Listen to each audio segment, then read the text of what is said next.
नमस्कार, जय हिंद, वंदे मातरम। दोस्तों, मैं अर्पित शर्मा आप सभी का स्वागत करता हूं। उम्मीद करता हूं आप सभी अच्छे और बेहतरीन होंगे। मेरे प्यारे विद्यार्थियों, जितने भी मेरे भाई बहन का सीआरपीएफ ट्रेडमेंट का पेपर लगा है, ये पार्ट 4 वीडियो है। मेरे प्यारे विद्यार्थियों, ये प्रैक्टिस सेट वीडियो है।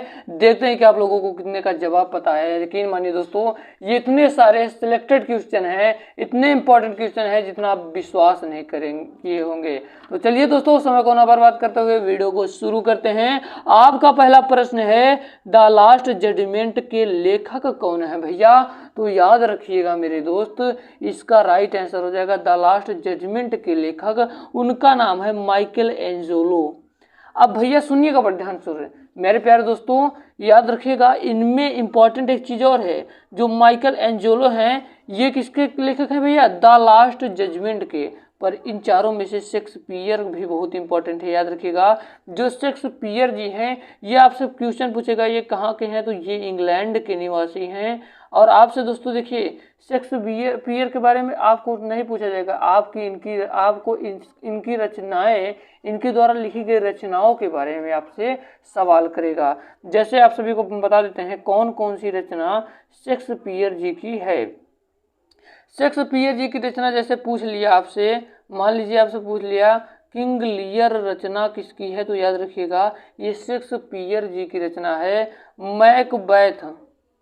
मैकबेथ किसकी रचना है, तो याद रखिएगा ये शेक्सपियर जी की रचना है। और पूछ सकता है आप लोगों से ओथलो, क्या भैया ओथलो किसकी रचना है? आप लोगों ने क्लास 12th में पढ़ा होगा जूलियस सीजर, तो पूछ लेगा जूलियस सीजर किसकी रचना है, तो ये सारे शेक्सपियर जी के ही रचना है। क्या भैया आपको पता था जूलियस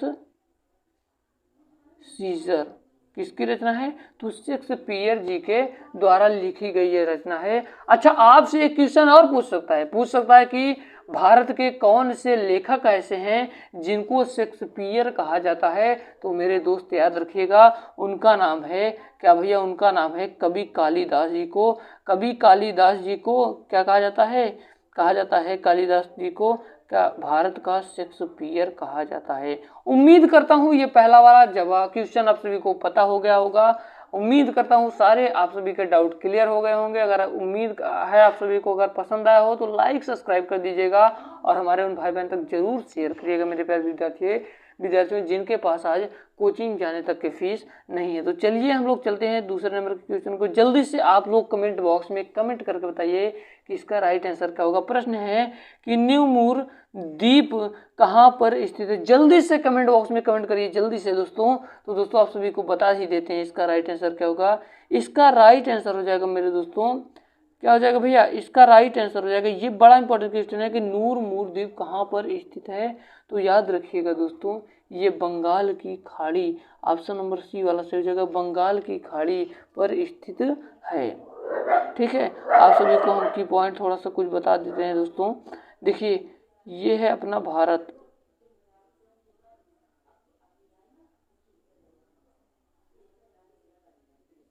थोड़ा सा चित्र थोड़ा सही नहीं बन पा रहा है। यहाँ पर है, देखिए यहाँ पर क्या भैया, ये बना हुआ है गुजरात वगैरह है, यहाँ पर ही बंगाल की खाड़ी है और यहीं पर न्यूमूर द्वीप स्थित है। और यहाँ पर क्या भैया, यहाँ पर अरब सागर है यहाँ पर। ठीक है, उम्मीद है आप सभी को समझ में आ गया होगा। दूसरे नंबर का राइट आंसर हो जाएगा ऑप्शन नंबर सी वाला। अब हम लोग चलते हैं अपने तीसरे नंबर के प्रश्न की ओर। आपका तीसरा नंबर का प्रश्न क्या कह रहा है दोस्तों? आप सभी को हम एक पॉइंट और बता दें दूसरे नंबर में कि जो नूरमूर द्वीप है, ये पहली बात तो बंगाल की खाड़ी में स्थित है। याद रखिएगा, भारत और बांग्लादेश का विवाद भी रहा है, भारत और बांग्लादेश का विवाद भी रहा है इसमें। ठीक है, अब हम लोग चलते हैं तीसरे नंबर के प्रश्न की ओर। कह रहा है कि फलों में कौन सी विटामिन नहीं पाई जाती? बड़ा इंपॉर्टेंट क्वेश्चन है मेरे दोस्त।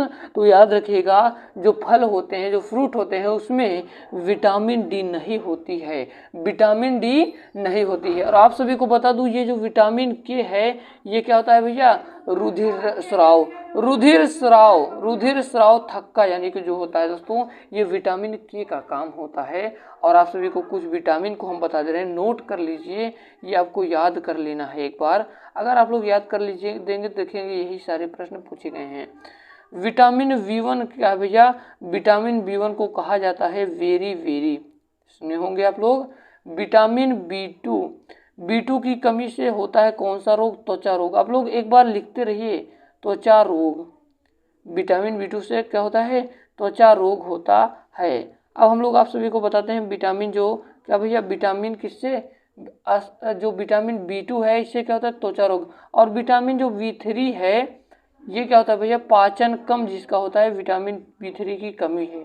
किसकी, विटामिन B3 की कमी है। विटामिन B3 से पाचन भैया।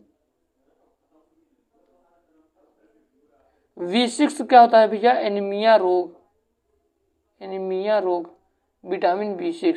और हम लोग बात कर लेते हैं कुछ भैया, विटामिन B7, विटामिन B7 का होता है बालों का गिरना विटामिन C की वजह, विटामिन B7 की वजह से होता है।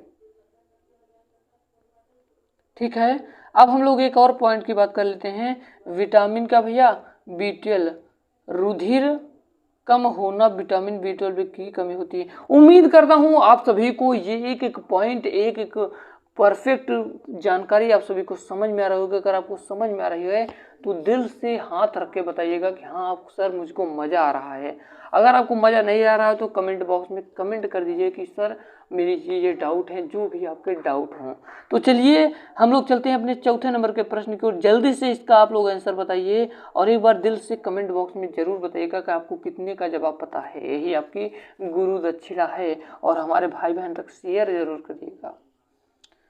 अगला प्रश्न है कि ज्ञानपीठ पुरस्कार प्राप्त करने वाली प्रथम महिला साहित्यकार कौन थी। तो दोस्तों याद रखिएगा, ये जो ज्ञानपीठ पुरस्कार है इसका क्या, ज्ञानपीठ पुरस्कार प्राप्त करने वाली पहली महिला साहित्यकार, उनका नाम है भैया आशापूर्ण देवी। ऑप्शन नंबर बी वाला सही हो जाएगा, आशापूर्ण देवी जी हैं।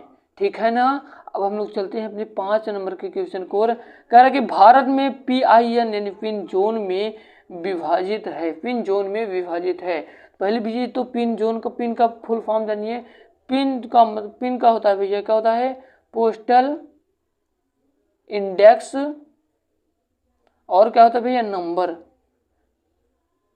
पोस्टल इंडेक्स नंबर होता है पिन का, क्या होता है भैया, इंग्लिश में जो होता है भैया क्या होता है, जो आप सभी का इसका फुल फॉर्म होता है। और इसको हिंदी में कहा जाता है, क्या कहा जाता है, डाक सूचक संख्या। डाक सूचक संख्या इसको हिंदी में कहा जाता है। अब आप सभी को बता दूं, ये आप सभी को एक चीज बता देता हूं भैया कि क्या भैया, जो कोड प्रणाली के बारे में बता देता हूं। कोड प्रणाली, पिन को कहा जाता है, कोड प्रणाली होता है पिन। ठीक है, पिन जिसका ये कब शुरू हुआ था, 15 अगस्त 1972 से शुरू हुआ था। ठीक है ना। आप सभी के डाउट क्लियर होंगे। तो आप सभी को बता दूं कि भारत कितने विन जोन में विभाजित है। तो याद रखिएगा इसका राइट आंसर हो जाएगा ऑप्शन नंबर डी वाला 9। ठीक है। अब हमारा 6वां नंबर का प्रश्न कह रहा है कि दीवान ए बकूफ की रचना किसने की थी। तो दोस्तों ये भी बड़ा इंपॉर्टेंट क्वेश्चन है, याद रखिएगा इसका राइट आंसर हो जाएगा जलालुद्दीन खिलजी ने दीवान ए वकूफ की रचना की थी। करेक्ट आंसर हो जाएगा ऑप्शन नंबर डी वाला। कोई डाउट तो नहीं, डाउट है तो कमेंट में करके जरूर बताइए। अगला क्वेश्चन है, जल्दी से आंसर बताइए, तांबा का मुख्य अयस्क क्या है। जल्दी से आप लोग कमेंट बॉक्स में आंसर बताइए। तो दोस्तों आप सभी को बता दूं इसका भी राइट आंसर कापर पायराइट होता है। क्या होता है, तांबा का मुख्य अयस्क क्या होता है, कापर पैराक्साइड। इसका रासायनिक सूत्र आप सभी को बता देता हूँ, CuFeS2। ये Cu का होता है, कापर होता है। आप सभी को कुछ की पॉइंट लिखवा दे रहे हैं, आप लोग की पॉइंट लिखिए। अब देखिए जैसे CuS है, इसका रासायनिक नाम, इसका अयस्क का नाम क्या होता है भैया, इसका नाम होता है कापर ग्लास होता है। इंग्लिश हिंदी में लिख लीजिए आप लोग इसके बगल में से, यहाँ पर जगह थोड़ा कम है। Cu2O से क्या होता है भैया, Cu2 से होता है क्यूप्राइट होता है। और Al से क्या होता है भैया, Al से आप सभी को बता दूं, ये जो Al है, Al से होता है बॉक्साइड। और होता है Hg से होता है भैया, Hg से होता है सिनेबार होता है इसका अयस्क नाम। अब हम लोग चलते हैं अपने 8वें नंबर के प्रश्न की ओर। कह रहा है कि भारी मशीन में स्नेहक के रूप में किसका प्रयोग होता है? तो मेरे लाल याद रखेगा, इसका राइट आंसर हो जाएगा ऑप्शन नंबर बी वाला, ग्रेफाइट का प्रयोग होता है। हमारा 9 नंबर का प्रश्न है कि कोशिका का ऊर्जा गृह किसे कहा जाता है? कोशिका को इंग्लिश में सेल कहा जाता है। इसकी वजह से हमारी शरीर का निर्माण होता है। अगर पूछे क्वेश्चन, कोशिका खोज किसने किया था? रॉबर्ट हुक ने किया था, परंतु मृत कोशिकाओं की खोज किया था। अगर जीवित कोशिकाओं की पूछे तो जीवित कोशिकाओं की खोज एंटोनी वॉन लीवेनहॉक ने किया था। पहली बात, क्वेश्चन देखिए क्या कर रहा है, कोशिका का ऊर्जा गृह यानी कि पावर हाउस किसे कहा जाता है? तो माइटोकॉन्ड्रिया को कहा जाता है, याद रखिएगा। आज का 10 नंबर का प्रश्न है कि भारत में इंटरनेट की शुरुआत कब हुई? तो मेरे दोस्त याद रखिएगा, इंटरनेट की शुरुआत 1955 ईस्वी में हुई थी। ऑप्शन नंबर डी वाला सही हो जाएगा, 15 अगस्त। बीएसएनएल भैया, किसने? बीएसएनएल, जो एक विदेशी संचार निगम लिमिटेड कंपनी थी। 1955 में ये याद रखिएगा भारत में इंटरनेट की शुरुआत हुई थी। अब आपका अगला क्वेश्चन है भैया, अगला क्वेश्चन भी बड़ा इंपॉर्टेंट है। कह रहा है कि रामकृष्ण परमहंस का वास्तविक नाम क्या था? तो याद रखिएगा दोस्तों, गदाधर चट्टोपाध्याय था। ऑप्शन नंबर डी वाला सही हो जाएगा। अब अगला क्वेश्चन है कि बादलों की दिशा तथा गति मापने वाला यंत्र क्या कहलाता है? तो मेरे दोस्त याद रखिएगा, इसका राइट आंसर हो जाएगा नेफोमीटर, यानी कि इसका राइट आंसर क्या हो जाएगा? नेफोमीटर। ऑप्शन नंबर डी वाला सही हो जाएगा। 13 नंबर का प्रश्न है कि नाभिकीय विकिरण से शरीर का कौन सा अंग सबसे पहले प्रभावित होता है? तो दोस्तों याद रखिएगा, इसका राइट आंसर हो जाएगा ऑप्शन नंबर सी वाला, अस्थि मज्जा। 14 नंबर का प्रश्न है, कह रहा है कि हिंदू नेपोलियन के नाम से कौन जाने जाते हैं? तो मेरे लाल याद रखिएगा, स्वामी विवेकानंद जी जाने जाते हैं। ऑप्शन नंबर ए वाला सही हो जाएगा। उम्मीद करता हूं आप सभी को सारे प्रश्न क्लियर हो रहे होंगे। अगला प्रश्न है कि नर मनुष्य में कौन सा लिंगी गुणसूत्र पाया जाता है? याद रखिए, क्रोमोजोम की संख्या 46 होती है। 23 क्रोमोजोम भैया, 23 क्रोमोजोम पुरुषों में, 23 क्रोमोजोम महिलाओं में। तो याद रखिएगा, जो नर होते हैं उसमें कौन सा भैया? एक्स वाई पाया जाता है, परंतु महिलाओं में एक्स क्रोमोजोम पाया जाता है। आप सभी को बता दूं कि महिलाओं में तो एक्स ही पाया जाता है, एक्स वाई पाया जाता है। जब एक्स से वाई क्रोमोजोम मिलता है तो लड़के का निर्माण होता है, और एक्स से जब एक्स का ही हो जाता है भैया, तो एक्स से जब मिलता है तो लड़की का निर्माण होता है। उम्मीद करता हूं आप सभी को क्लियर हो रहे होंगे ना सभी प्रश्न। अगला प्रश्न है, कंप्यूटर आंकड़ों में गलती को क्या कहा जाता है? तो दोस्तों याद रखिएगा, इसका राइट आंसर हो जाएगा ऑप्शन नंबर ए वाला, बग कहा जाता है। ऑप्शन नंबर ए वाला। अगला क्वेश्चन है कि मीनाम्बक्कम हवाई अड्डा कहाँ पर है? तो दोस्तों याद रखिएगा, ये चेन्नई में है। ऑप्शन नंबर ए वाला सही हो जाएगा।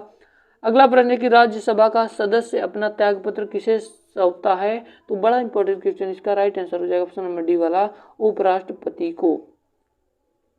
19 नंबर का प्रश्न है कि संघ शासित प्रदेशों में लोकसभा में कितने प्रतिनिधि चुने जाते हैं? तो याद रखिएगा दोस्तों, इसका राइट आंसर हो जाएगा ऑप्शन नंबर सी वाला, 20। आज का दोस्तों लास्ट प्रश्न है, कुछ समस्याओं के इंटरनेट इशू की वजह से आज 20 ही प्रश्न करेंगे। तो चलिए दोस्तों, अगला प्रश्न है लास्ट वाला कि संसद में के दोनों सदनों में प्रत्येक बैठक प्रारंभ की 1 घंटा का काल क्या कहलाता है? तो मेरे दोस्त ही मेरे लाल याद रखिएगा, इस देखिए, पहली बात तो शून्यकाल 11 से 12 प्रश्नकाल होता है, प्रश्नकाल होता है भैया।